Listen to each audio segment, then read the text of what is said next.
Hello and welcome to this tutorial. In this video we're going to go through a blog that shows us how to send money from Chime to Cash App.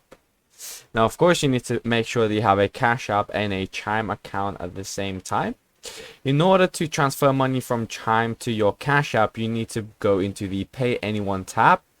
Now all you're going to do is you're going to go into the limits section where it's going to tell you how much money you're allowed to send per day, how much money you're allowed in your account to start off.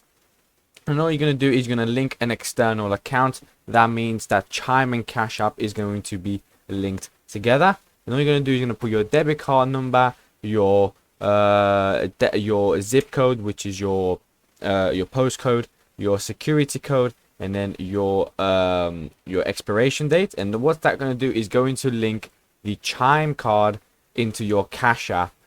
And then that way you can just transfer money, because Cash App at the end of the day is still a bank account. Thank you so much for watching. If you enjoyed, please like and subscribe, and I'll see you soon.